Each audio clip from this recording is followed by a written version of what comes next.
the political systems, at least in some countries, and also the public, is becoming more and more aware of the potential impact of the new technologies, and discussion of the ownership of data, discussion of what's happening with the social media, discussions about the automation revolution. They are entering the political arena.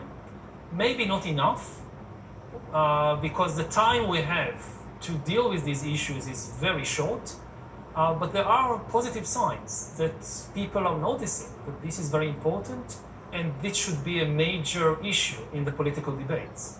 A roda está aberta. Professor, a gente vive aqui no Brasil uma nuvem de pessimismo já há alguns anos. Assim, tudo que pode piorar, de fato piora. Mas essa nuvem é meio compartilhada aí no Ocidente.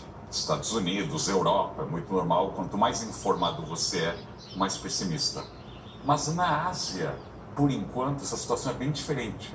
Eu morei 3 anos na China e até o menor vilarejo chinês, as pessoas de fato acreditam que a China está na sua melhor direção, no seu melhor momento. O senhor acha que a Ásia e outras regiões emergentes vão ficar blindadas desse pessimismo?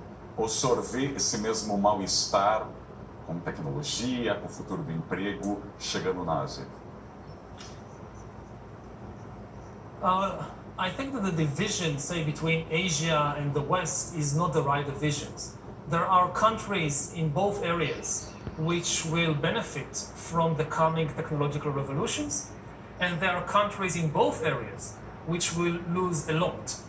So I think that the division, like Asia, the West, or Asia, America, is the less relevant. Also about optimism and pessimism, very often the images that people have in their minds are very different from the reality. They are not necessarily influenced or shaped only by objective conditions. They are also shaped by expectations.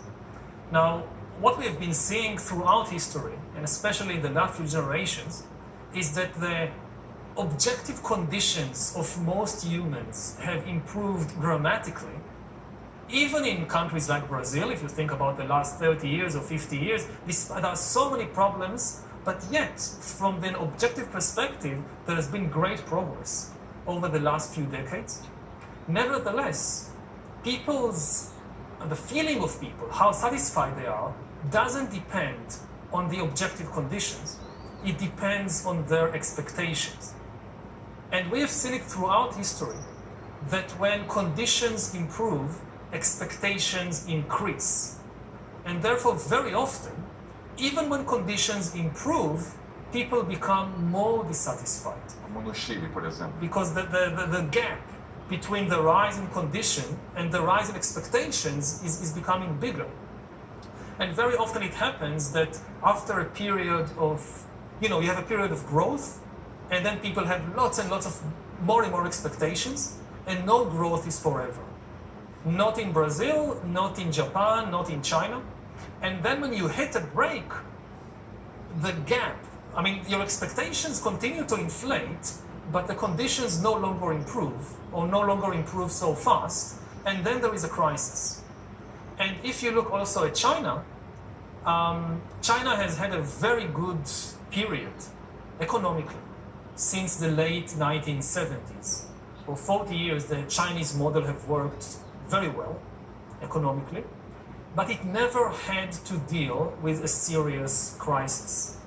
The big question mark over the Chinese model is how will it deal with a major crisis?